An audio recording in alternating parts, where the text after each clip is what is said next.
Okay, cool. Gorgeous. Yeah, literally works.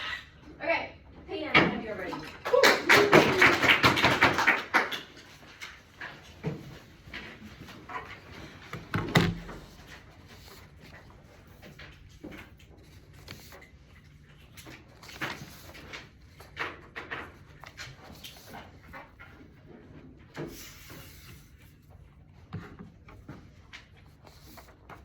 No, you'd hate to see a page called weighing with nothing written on it.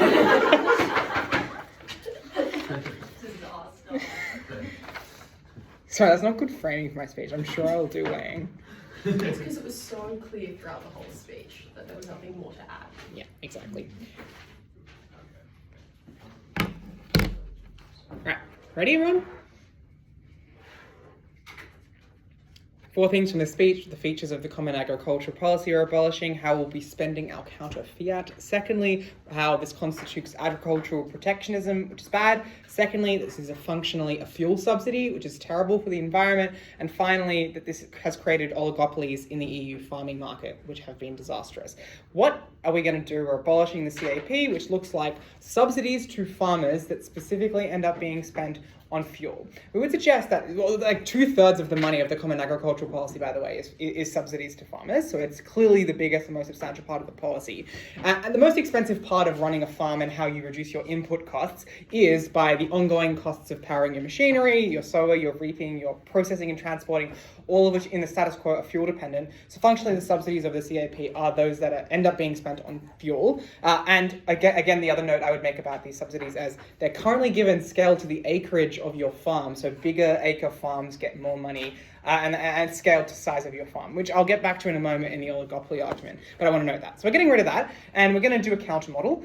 So given how much money this costs, this is literally 1/3 of the EU's budget, so probably quite a bit of money, we have considerable fiat to use that elsewhere. So obviously we would fund regulatory bodies that maintain minimum environmental standards, for example, like don't use the most polluting pesticides, for example, and obviously we also think there are organic incentives for those things to exist, there are political pressures for those things to exist, but we would counter model them in. We would fund research and development to sustainable and efficient farming methods and subsidies in relation to those sustainable developments in the future, sure. So you're abolishing only the first part of the cap, but everything else is staying? We're abolishing subsidies, which is 2/3 of the policy, and we're also abolishing tariffs, which is another substantial part of the policy, and we're doing environmental regulation, which I think can look different. Okay, cool, awesome. Agricultural protectionism is terrible. This is quite obviously a form of protectionism in 2 respects. The first is it creates subsidies that artificially make the costs of European farming cheaper, like artificial to how it would organically compete in a market that, without an intervention by the EU to give them money to make their things cheaper.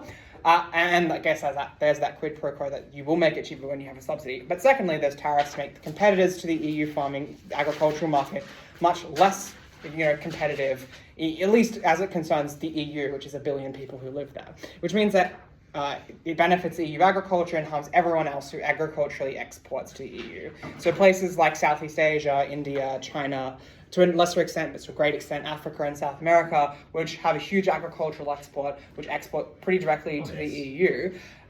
The harm of this is, I think, pretty enormous. The first harm that happens as a result of this is a harm to food security. So these farmers, by virtue of living in developing nations, but nevertheless, experience quite a bit of strain on their ability to run a profit and to continue to farm. They experience strains both in the respect of having strains on their inputs because of inflation, again, fuel that has made their costs of operation harder, but also they're less able to sell to a very, very large market, which is the EU, because they're artificially being protected against by this policy, which has meant many farmers outside of the EU who produce agricultural goods are going out of business, are able to farm less stuff, which is disastrous because the availability of food is not just dependent on the EU agricultural market being robust, but it is dependent on it being robust everywhere in the world. Like if there is less food being produced in Southeast Asia, in India, in China, in Africa, and South America, because this is harming those producers, that is a meaningful harm to his ability to literally have enough food to have a flourishing life, which I think is probably the biggest impact in this debate. But secondly, this is an unjust policy, because this is a significant industry in much of the developing world that is being punished. The EU is a rich network of 1 billion people who have the ability proportionate to Southeast Asia or Africa to withstand the shock of that. And so they should probably just cop higher costs of food, because the specific harm that's being offshored with protectionism is higher food prices in those countries, because the way you make up a shortfall of not being able to sell your exports to the EU is by making the things you sell domestically more expensive to try and make up that profit, all of which explains why food prices, by virtue of the EU's protectionism over agricultural products, is in fact increasing the costs of food in places where people are less able with their incomes in those developing countries to have that. Again, making food security problems in those places quite a lot worse, which is bad. I'm not taking another food bias, sorry. Unsustainable fuel subsidies is bad, and I would suggest, as I've already explained and set up, that this policy functionally ends up being a subsidy for fossil fuels, because that is the highest input cost into farming. It is the thing that creates the most ongoing costs. And again, it's the thing that has been strained the most by recent inflationary crises, like the war in Ukraine has created fuel costs that are increased. So that's where people are spending the subsidy to try and not increase their input costs that way. Explains that. Basically, the Common Agricultural Policy is a massive program of the EU subsidising fossil fuels, which is bad. We would directly transfer the money that's being spent into subsidising fossil fuels by the CAP into investing in ways that the EU agricultural market can have sustainable farming practices, can divest from fossil fuels, can have compound harvesters that use sustainable biofuels rather than, for example, what they're currently using, which we would suggest is a much better use of the EU's environmental resources and capital to regulate that than is, for example, subsidising fossil fuels.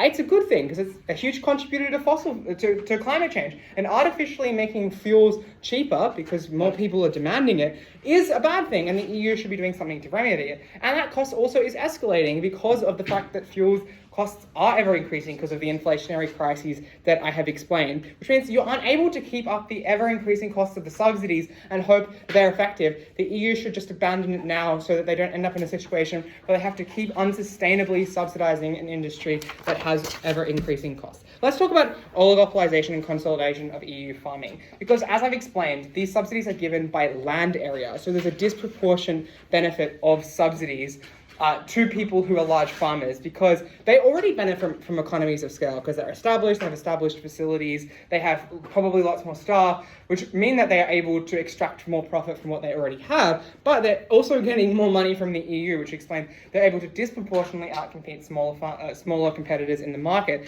And the subsidies empirically have been most useful for large conglomerations of farmers with huge land areas and less so for the smaller farmers within the EU. The harm of which is a long-term risk to food security, where you dictate your policies, where these people can dictate the policies of the EU because they have a lot of negotiating power by virtue of now becoming more consolidated and oligopolized, which means they can hike the food prices without that, being competitively dealt with. They can, for example, be vulnerable to intense shocks, like geographical shocks, which mean they have huge impacts on food security, which is disastrous. For that reason, Thurbon.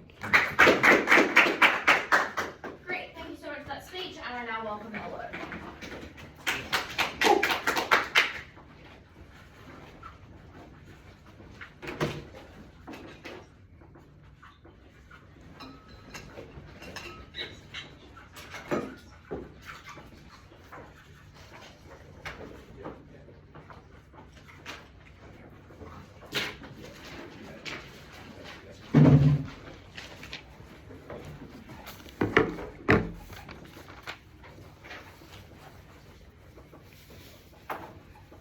Extremely sorry for faffing.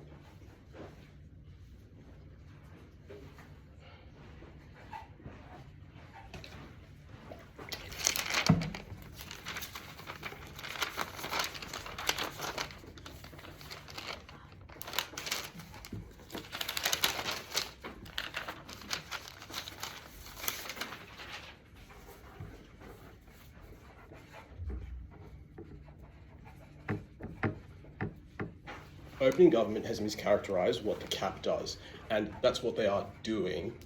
They're hating the cap. You should hate them for that. That's not very equitable of you. I'm joking. But let's characterise what the cap actually does. It looks like subsidising and providing to varied and disparate farming entities. So yes, it provides to corporations in Europe, but it also provides to far smaller farming entities, such as small farming firms and also small mum and pop farms. That is because, and it's not just conglomerates, and that is because A, there's an incentive to provide lots of market competition. You do not want the EU to fall to the subject and the whims of big corporations, which is what the EU largely does with its economic policy. But B, there's immense power from agricultural nations such as Hungary and Poland, who entered the EU on the basis of having the ability to protect their farming industries. These countries, therefore, have created a situation where the EU cares about making sure that there's good market competition. Countries are not outcompeted by large farming conglomerations such as the ABCDs, which I will describe later in this speech, which is the reason why you do not have the market concentration opening government describes with the CAP. It actually does the opposite and is intended to do the opposite. I will now deal with a point about countries outside the EU. They say the rest of the world outside of the EU is detrimented by the not being able to have the EU as a customer. But you should not care about this argument for two reasons. The first is that the rest of the world has actually increased food scarcity and increased food vulnerability, and that is because A, the EU has over-purchased a lot of food. Did you know that the EU wastes 4 billion tons per year of like just lots of food? And the reason is because their currency is really powerful. They can purchase those things. And a lot of people are like, oh, this burger, I'm not feeling hungry anymore. They put it down. They don't know what it means to starve, which means the culture and also the economic conditions mean that the EU is prone to over-purchasing food and wasting it. But the other reason why the rest of the world has limited food is because of the climate crisis. There's been a change in the climate across the world. For example, in Bangladesh and in Nigeria, that base their economies on having to grow food on deltas and rivers. Those rivers are over flooding. What do you do when the moist soil just becomes friggin' water? Like, you can't grow stuff there. But additionally, climate crisis has made places really arid, or more arid than it needs to be. An increase in 2 degrees makes crops die. I know we are all robust, and I guess plants are kind of weak and like they're just weak for dying because of higher degrees, but they just do. And unfortunately, that is the reason why the rest of the world and the developing world, the global south, has less food. Additionally, the increased income inequality means the most wealthy people in, let's say, India and Nigeria are able to monopolize this food while the rest are impoverished and cannot have food. So the claim that having more food and more supply outside the EU for the rest of the global south is a sham argument. Increased supply means that the price is driven down because the demand is still there. You have more of that food. It needs to be sold to the same people who really, really need it. We actually think this nourishes people who are otherwise starved under opening government's world. We flip their argument there. The second thing I'm going to do in this speech is explain that this causes immense political backlash against the EU. I want to note farmers. And I said I was going to say some bad stuff about farmers. This is it. I think they're great, but they are highly influential, too influential. And they are able to do things like they've done it in France and Germany, where they do things like block roads. They are able to like hold governments ransom. They're able to, stop people from eating. The fact that they can protest, the method by which they protest is extremely powerful, which means that governments are beholden to them. But additionally, as I mentioned before, the EU Parliament has given seats and political power to rural-based countries. For example, Poland and Hungary, who were skeptical about joining the EU to begin with, but were enticed to enter with political safeguards that would necessitate that if they wanted to be power brokers in the EU Parliament, they could be. And these seats means that these countries are going to be furious and they can do damage to the EU. Farmer backlash is bad because it means you get food scarcity, you have an increase in prices, you generally disrupt the economy. You also have this worse harm where the EU is less politically powerful because the EU turns on itself. They are hamstrung to pass legislation and laws for important things that need to be fixed. For example, dealing with the global cost of living crisis that is increasing. No one wants to work with each other. And the EU is critical for wealth transfer. It is critical to counterbalance the USA and also China. If you think that those countries can do evil, you ought to have the EU be a counterbalance to that. But they are weaker under side opening government because powerful actors such as farmers and agricultural countries turn against it. The next argument I will forward is that the CAP promotes access to food. So we shouldn't abolish the CAP. The first reason is because it provides provisions of subsidies which literally let people eat food, like it lowers the price, which this team has not actually rebutted. But secondly, it it outcompetes the ABCDs. That's Archer Daniels, Bunge, Cargill's, Dreyfus. These are massive multi-global, multinational corporations that have immense economies of scale, that have been in the agricultural industry before many countries were even formed, for hundreds and hundreds of years ago. They have immense capital. The CAP has reduced their power in the EU. It has given people more access. It increases market competition. It has reduced prices. It has increased the quality of food because they have to compete, which is the reason why this is better. But secondly, the CAP promotes access to food by providing better technology. These crops have better GMOs. These crops are better GMO'd and better research on. They are more resistant to disease. They are more resistant to a changing climate. You need money in order to research that. You need money in order to buy very expensive versions of that. That provision to farmers is incredibly critical. But additionally, you get high quality tools. For example, trucks and harvesters in their world will use diesel, which pollutes the soil. It pollutes the air. It means crops are just weaker under their side, are more prone to dying. Under our side, you get electric versions of them, which are more expensive, which is what the subsidies do. This agricultural competition market must uniquely come from a multilateral body that is the EU. This is the uniqueness of the EU doing this. The reason is because there's political incentive to make the EU work. Even though some countries dislike it, they give into it because it's the thing that keeps countries cohesive in the EU. It keeps the agricultural countries and farmers happy with the EU. Also, the EU specifically is the one that does wealth transfer. They can take capital from Germany and redistribute it and provide the subsidies to countries and actors that really need it. So uniquely, the EU must do this. I will now explain why the CAP promotes the CAP reduces environmental protections. Under their side, people don't like environmental protections because it's restrictions on the farmers. So they're angry. You have to give them a stick. You have to give them a carrot as well. You have to give them political capital to environmental regulations. That goes away when they do not get money with it. All this is a restriction on farmers. This deletes the incentive to have political capital to implement the environmental regulations. We refuse the open government fiat. They do not explain why there's political capital for it. For that reason, we oppose. Cool, thank you so much for the speech, and I now welcome Lydia.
I think, as I've said previously, I might need to pause to cough, if that's okay. All right. You're woke. Thanks. The world is bigger than the EU. The environmental crisis and the increased cost of food around the world is a significant harm which exists in this debate, irrespective of the impact on the EU, because there are billions of people outside of it which are impacted by this policy, which we explain to no response. I think that alone is debate winning. But we also explain to you why this is better for the EU specifically in terms of the internal conditions of the agricultural industry, which I think the bulk of this speech will be about with regards to OO's case. So a few things in this speech. Where am I going to start? I think the first thing I'm going to start with is this claim of internal disruption within the EU due to the backlash that we see from farmers. Because the claim we get from OO is that this turns farmers against the EU and this hamstrings it massively politically. I think this is untrue for a few reasons. The first is that I think there's still significant demand for agriculture within the EU to be produced for a few reasons. The first is that there is just regional produce which you don't really get anywhere else in the world that there is demand for within the EU. For instance, olives are kind of, as far as I know, only grown in Europe, such that it's unclear that demand would totally disappear. Secondly, obviously there is a degree of pride and nationalism, for better or for worse, within the EU, such that there is some, people do want to buy products from within the EU, irrespective of whether they are subsidized or not. But thirdly, oftentimes local dishes feature local ingredients just because of the way that food anthropology works. You don't, Italian cuisine is dependent on olive oil. It's unclear that would change to something like, I don't know, peanut oil, just because perhaps it is cheaper elsewhere. Second thing to say is that you obviously can still support these farmers with the degree of fiat that we have, which is that we can make green tech more accessible, we can make innovations that make farming more efficient cheaper. We explain that at Oscar, and I guess the response is that no, it's not going to be perceived as enough, but I think it is quite a substantial boon to them where otherwise nothing would exist. It's still a carrot, even though that carrot may be much smaller. The third thing to note is I think that farmers are currently striking because fuel is so expensive that they are unhappy with the level of subsidy that they're getting. What this means is that even when the thousands and thousands of euros being funneled into this policy is still insufficient, such that I think it seems unclear that this is a worthwhile form of investment, because it is just an insatiable, it is a black hole that money is being poured into. These farmers are already unhappy with it. It seems unclear it should continue to exist in the way that it does. But the fourth thing to note is that these farmers just aren't the most important stakeholder in this debate, because food gets more expensive around the world and people simply do not get to eat. I think a little bit of bureaucratic upheaval in the EU is potentially worth it. I just don't know if farmers are that, I guess I don't know enough about European politics to totally contradict it, but I just don't think that an entire body of nations with a government would allow themselves to be totally slowed down in terms of every single political output by some farmers who are upset, when you can very easily frame this as a utilitarian decision, when there is no actual threat to food scarcity within the EU, when these farmers still come out pretty well. I just don't think the kind of hamstringing they talk about exists. But additionally, we talk about things like entrenchment of oligopolies. We talk about how this is awful for the environment because it entrenches, fuel oligopolies specifically, as well as agricultural ones. This is awful for the environment. Additionally, that is a harm that, I do not care if European Parliament becomes a little slower. It's far more important that the environment is less polluted overall. The next claim that they make is about access to food. And the first claim they make here is that this lowers the price of food within the EU. I think the first thing to note here is I think that this causes dependency on local food in particular, because it is what you see as being cheaper, because it is artificially cheapened by these subsidies. And I think the problem is this is not, when you are reliant on one particular region's food, that is not shock resilient. So if there was, for instance, particular an environmental damage, which becomes more likely under their side because they are more reliant on fuel than under our side. If there was, for example, a massive drought in Europe, you would just lose out on a bunch of the cheap food that you are reliant upon. Now you have to become more reliant upon external imported food, which is much more expensive. And the harm there is that adjustment is worse than in a world where you didn't have to adjust. But secondly, obviously the food that you're importing, there is food that you can't grow in the EU that is more expensive. Things like rice, which is a staple and usually cheap carb, are unnaturally inflated in terms of their cost in Europe. It's unclear that it is worth replacing them just because you can get, I guess, other crops cheaper as well. Obviously, food, the price of food is not universally lowered. The other claim they make under this is that you outcompete big farms. And the first thing I would note is that the ABCDs that they talk about are literally just about grain. I think you ought not believe that this, they are totally dominating the market, and this is, that there are no other ways that a smaller farm could have access to a part of the market. But additionally, I think it is just kind of untrue that the subsidy allocation is to combat, is firstly able to meaningfully combat this domination at all. But secondly, as we explained to you, it correlates with the size of your land, which does correlate quite strongly with the scale of your operations. And the other thing to say, is that obviously there is a spectrum of size of farm. So maybe you're not a mega farm, but you're still a very large and domineering farm. The mom and pop farms that they described that are one orchard's size probably don't get any benefit at all.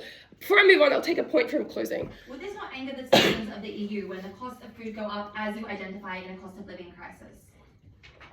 So that's OO's case. And my response to that is that, one, I don't think, like, obviously now imported food gets cheaper. I don't think the cost of food overall goes up, right? It's just that specific food cost goes up. It probably doesn't go up significantly. But additionally, there are much more important things to care about than, like, the feelings of the people in the EU, in my opinion. For example, access to food in the global south seems pretty significant. So I don't think food access is massively compromised. I don't think food prices are massively compromised. The other claim that we get, about I'm doing a lot of weighing throughout this speech in regards to caring more about the rest of the world. The pushback we get from OO is like, well, the EU over-purchases food and wastes it. The first thing to say is, like, I think the mechanism of, like, the EU doesn't know poverty or food scarcity is untrue. Like, obviously you can have poverty and food insecurity in the EU. The first example that comes to mind is, like, the Irish famine. Seems pretty famine-heavy. But secondly, over-purchasing food is kind of fine, because by our own analysis, it is them purchasing food that means that these regional providers don't have to overcharge in their own markets, right? Because they can rely on a very large consumer base within the EU, such that they don't have to overinflate the prices for the other people that they are selling to, who are typically developing countries or their own local neighborhoods, which means that the price of food in these countries is inflated when the EU is not buying from them. That is the harm we identified. It is not impacted by overpurchasing. In fact, it is made better because it becomes cheaper for the rest of the world. And that is far better because it means more people get to buy food. We also get environmental regulation, not only because we have fiat, but because, like, you can find non-compliant farms instead of refusing them subsidies. I just don't think it is that politically unpopular. At the end of this speech, what matters is the environment. What matters is feeding hungry people. So proud to OG. Great, thank you so much for that speech. I now welcome Nicola to end podcast. Oh, my head's gonna be cut out of this video. It's okay, like, they're cut out of all the videos, but it's just like, actually, all my best speeches, you can't see my head, so I feel like it's a good omen. Good to go? First on agriculture, then on the environment, then on the EU. First on agriculture. The question here is critical because it's a question of where vulnerable people are better able to access food to satiate their hunger. Their claim is that tariffs artificially reduce the capacity of non-EU producers to sell to the EU, which weakens their capacity. There are two problems to this. First, the quality of proof here is incredibly shoddy. There is no explanation of why this tariff is the tipping point to the survival of these firms, and there's no explanation of why the EU is such a better consumer or likely to pay you so much more than, for example, Latin America or the US, which is the world's largest agricultural consumer. The second problem is it's based on an unproven assertion of the market, where the rest of the world is like Southeast Asia and Africa producing very small amounts in kind of small producers that are on the tipping point. This is not true, for the reason that the ABPDCs are incredibly powerful in the rest of the global market. Their claim is that the ABPDCs only market in grain. This is a lie that I would not make on camera, and the reason it is not true is for the same reason that the ABPDCs dominate grain, which is there are two benefits to being international in the market, which is firstly, vertical integration down the supply chain is incredibly important because supply chain costs in agriculture are so high, and secondly, because you can cross-subsidize internationally. So if you operate only in the Gambia, that means you get fucked when the Gambia goes down. But if you operate in many different areas, you're likely to succeed. Those metrics are not specific to grain. The reason that analysis on the ABCDs takes out this argument is twofold. Firstly, the ABCDs are enormously wealthy and they're often funded by sovereign wealth funds. For example, Dreyfus is owned by the Saudi Arabian Sovereign Wealth Fund. What that explains is that they're able to absorb the shocks that this team talks about in terms of tariffs. But secondly, it means they can just afford to sell at lower prices or sell at the higher marginal cost of paying the tariffs. It explains that this is not the tipping point this team thinks it is. What do we say on vulnerable people being able to eat? We make three claims. I think all of them are debate winning. First claim we do is we flip their claim on oligopolies by explaining that these subsidies make the EU farmers that they describe as kind of like a mid-size or like a little bit big EU farmers big enough to compete with the ABCDs and promote global international competition. I think this competition internationally is something you should prefer to the kind of competition they talk about for two reasons. Firstly, it drives down prices in the better areas. That is, you should care about the EU farmers exporting and driving down prices in Africa rather than the forms of competition internally to EU that they talk about. But secondly, if their concern is that these groups get large enough to run governments, the EU has an enormous amount of regulatory infrastructure. It means it's able to survive being taken over and state capture. Places like the Gambia do not, which is why Dreyfus runs the Gambia. We are the side that reduces the amount of manipulation. Their response here is that they are still likely to be large under their side because the EU still has a lot of demand for goods. First comment I'd make is that I think obviously this is unresponsive because our claim is not that there's not demand for goods inside the EU. It's that you need to be big enough to sell outside the EU and overcome all the transport costs. We are the side that gives them the subsidies that make them able to overcome the transport costs, but I think Nicola's makes for why demand remains are a bit suspicious. The first and third claim are just like, there are national things that they care about and like, and therefore they're likely to purchase from. There are two problems with this. Firstly, I actually can't think of an example of something that's only sold in the EU. Their example is olives, which are primarily produced in the Arab world. But secondly, I just think this is an irrelevant claim. Like, the specific niche ones are unlikely to be so profitable that they affect global competition. The second claim they make is there's national incentives, and like, you want to buy things because like you have national farmer incentives. This would work if this debate is about Australia, but the problem is that people in the EU who consume are people in France and Germany who do not have a national imperative to buy from people in Poland or Hungary, because the EU does not promote that kind of national feeling, which explains why there's unlikely to be a national incentive. Our second claim is, I think, the most important and shockingly gets no response. If their claim is that prices are driven up in the EU, that is because there's not enough food being sent to the EU, which explains food is being sent to all of the other more important countries that they characterize as mattering more. We drive down prices artificially in the Middle East, in Africa, in Sudan, which has just been declared the first famine in 20 years. Those countries have cheaper food at the point where you're no longer sending all of your food to the EU. The third claim we make is that you produce more and you produce it more cheaply. Their claim is just, it is bad to produce in the EU because you are not resilient to shocks. Two problems with this. Firstly, the EU does not get droughts, and they don't explain why the EU is likely to experience shocks. Secondly, the EU is big. It produces goods in a variety of contexts. The south of Italy is nothing like Poland. The like fucking Germany is nothing like Slovakia. Like, those are entirely different countries. It is not the case that it is all one area that is resilient to the same shock. That was an assertion. So, more vulnerable people, especially in the developing world, but everywhere, are able to eat in a more competitive market, and a market that artificially drives down the price of agricultural goods in the most vulnerable countries. Let's now talk about the environment. Their claim here is that this is functionally a fuel subsidy. The problem with this is they do not prove it is a subsidy for bad fuels, e.g. oil, not a subsidy for good fuels,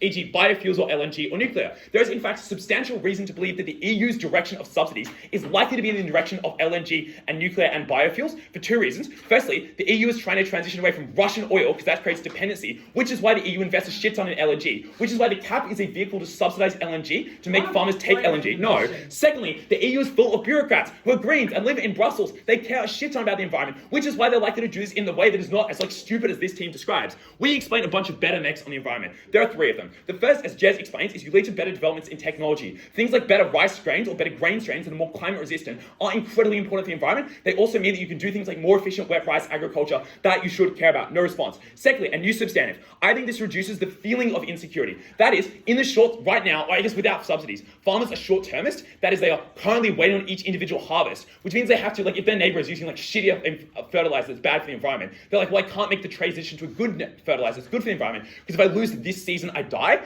But if they have subsidies, they don't die this season, which means they do make longer-term changes that we care about. Thirdly, you reduce the amount of environmental protections, and the reason that environmental protections go down is because of the analysis on the European Union that I'll talk about in a second before I go on closing your extension. Which country is currently advocating for the removal of the cap? I'm so excited to find out. Let's talk about the European Union. The first thing I'm going to know in the European Union is to delete their analysis on protections, because if you believe the European Union experiences a substantial political backlash, that means that it no longer has the capacity to do a good amount of substantial change. That means that all the counter-fiat they assert is unlikely to occur. Why does this delete the European Union? For the simple reason that farmers are an incredibly important constituency. What that means is, when farmers do the incredibly destructive protests, like blocking the roads, which you've seen in Sri Lanka and India, as well as in France and Germany, those protests which drive up the price of goods are likely to be blamed by the governments of those countries on the EU, which leads to a substantial disenfranchisement of the EU. It also leads to right-wing parties that pull from rural areas like AFD, winning substantially more elections. Those parties are also Eurosceptic. Their responses here are silly. The first claim is the demand wouldn't disappear. I've already dealt with that. It's also unresponsive. The problem is not that there's no less demand. It's that these farmers specifically care about the funding. The protests are not from people, they're from farmers. But secondly, they say, well, the farmers are irrelevant. Firstly, I think the OAV is aware of things like the French and German farmer protests. They're incredibly bad for the economy. But secondly, that's because the reason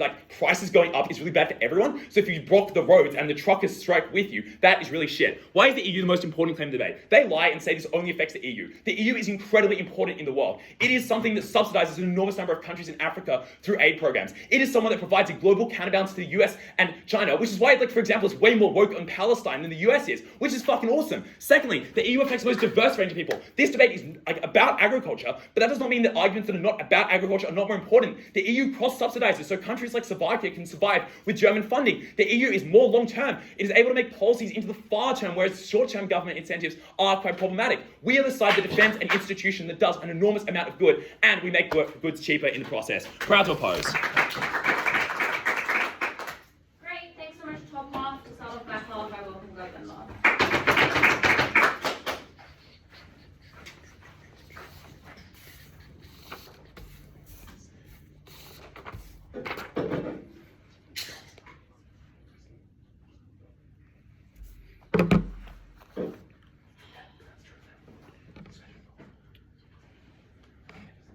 Two extensions. First, when Europe foregoes its inefficient agricultural industries and instead specializes in industries where they have a comparative advantage in, that effect, in fact, increases the worldwide supply of agricultural goods and also increases the supply of the goods that EU would have manufactured instead, flipping opening opposition and explaining why this impacts consumers globally, not just the consumers in Europe that opening identified. Secondly, we'll explain that in the long term, this in fact helps European farmers by pushing them towards the industries that are more productive and therefore the industries that would actually earn them higher wages. First, why does this in fact increase the supply of almost all goods overall? I want to note how we're different from our opening here. Our opening largely talks about how this affects consumers by the price effect. The problem with this is, firstly, this is only true for Europe in the sense that their mechanism is just that it makes the price of imports much higher for Europeans. And secondly, doesn't deal with opening opposition's quite silly claim, which is that actually when they increase agricultural supply in their world. Why does this cap actually reduce the supply of agricultural products overall? Opening opposition provide a deceptively simple logic for this. They're just saying, oh, well, if there's more farmers, there must be more goods. There are two problems with this argument. The first is that more European farmers inherently means less foreign farmers who could have produced that good far more efficiently, for the simple reason that a tariff introduces a wedge between the prices that consumers face and the prices that consumers face. And that's quite important because it means that consumers consume less, which means that it's less profitable for foreign farmers to enter these industries, so less foreign farmers enter these industries. But secondly, and far more importantly, and this is where we are clearly superior to our opening, more for European farmers means that there are less other industries that could have, less goods of other industries they could have produced. Things like plastics, things like high-to-end manufacturing goods. So the prices of other goods are also likely to be affected because Europe doesn't produce those goods, even where they could produce those goods much more efficiently. Now, why is it that when countries specialize each in narrow ranges of goods, rather than trying to produce all the goods by themselves, that in fact increases the supply of goods overall? Why is there a gain from specialization? There are two key reasons. The first is that comparative advantage works on opportunity costs. That is to say, industries have the greatest comparative advantage when they can produce good at a lowest opportunity cost. So Europe is inefficient in the sense that it produces more bread at the expense of a lot of tractors, whereas other countries could produce more bread with less tractors being sacrificed. So it's when countries specialize according to opportunity costs, that is when you in fact increase the supply of goods overall. But secondly, because when you specialize in a narrow range of goods, that is when you are able to gain from things like economies of scale. Because when you provide and specialize and put all your capital and labor into the set of industries you inherently had a comparative advantage in, that factor of concentration itself is likely to lower production costs, which means that quite simply, more goods would have been produced in the absence of the CAP, in the absence of the EU consisting and persisting with an inefficient agricultural industry. Why? And given that, so clearly there's more supply of agricultural goods, but also goods like the manufacturing goods the EU would have produced instead, and that obviously lowers the global price for both those goods. Why is the effect on consumers far more important than any effect on producers, which is where the opening half is largely about? DPM asserts that they provide this weighing, but I'm going to provide the weighing for three reasons. Firstly, consumers are obviously the largest stakeholder in the world, like everyone is potentially a consumer. Secondly, because consumers are often the most vulnerable. For instance, it might be true that some small farmers might be harmed by this policy, but small farmers obviously make up a fraction of the overall volume of agricultural products. Most of that market share is dominated by large agricultural firms. It's fattening their profit margins, whereas that is coming at the expense of poor people who now can't afford cars, now can't even afford the price of bread and milk. We explained they can't afford every good because the EU is producing less of the goods where they were more efficient and instead artificially raising the price of the goods that they are currently producing inefficiently. Lastly, because consumers have quite literally no other option, right? Because if the cost of goods are all expensive, they have no other countervailing option to deal with the cost of living crisis that has been imposed upon them. Whereas European farmers have other alternatives for employment. So because there are no other alternatives to supersede our harm, therefore the benefit to consumers is the most important impact in this debate. So, gains of specialization mean that more is produced overall. Second extension, this is beneficial for European agricultural workers in the long run. It's true that if the European Union kind of took out their tariffs and imports, it's very likely that their exports and imports will be uncompetitive. That's the reason why they put these policies in. And that probably will result in frictional unemployment. The problem is that it's very likely that the money saved from this policy is most likely to be spent on things like welfare programs for these farmers in the short term, and job training programs and reskilling programs for these people to move into other industries. Now, our opening asserts that they have the fiat to determine where this money is being spent instead, but they don't actually have the fiat for that. But we have provided the explanation as to why this is the money that this is the sort of thing that this money is most likely to go, for the very obvious reason that that's the most obvious harm associated with this policy. That in the short term, this drives down the wages and cuts the jobs of European farmers. Now, crucially, why is it in fact a benefit that they actually go to other industries? It's because typically the harms of losing your job is the harm that in the short term you accept lower wages. But if they are moving to higher productivity industries, that means they're moving to industries where they could earn a higher wage. So they're in fact not even losing out on wages. They're in the long term likely to gain from wages. But secondly, your opening says more farmers actually leads to greater inefficiency. So your case is a knife, but additionally, we would say the environment is far more important because it is a prerequisite to future. No. So our opening identifies that more farmers in these specific agricultural goods where the EU has a comparative advantage in would be beneficial. So things like Italian olives. The problem with the cap is that it just encourages them to produce all kinds of agricultural goods where they don't have a comparative advantage in. So that's why the tension doesn't exist. So the second thing to say is that the other harm from transitioning to other industries might be the sunk cost of specializing in something. But that sunk cost doesn't exist. If you believe that agriculture is a relatively low-skill industry, then these people haven't actually sunk a lot of cost into trading and things like that, which means that they have the lowest opportunity cost for any kind of transition. So in the long term, they'll be moving on to a better paying job. Now, you might ask yourself, well, if they're foregoing a better paying job, why aren't they just making that shift now? The problem is that firstly, these farmers are operating on short-termist calculations, and secondly, because there is a collective action problem here, right? It's not farmers themselves that are lobbying for the cap, it's the companies that they work for. And obviously those companies don't want to transition to these other industries because they've already built up their properly here, and also similarly, things like unions, which might typically support workers, obviously have a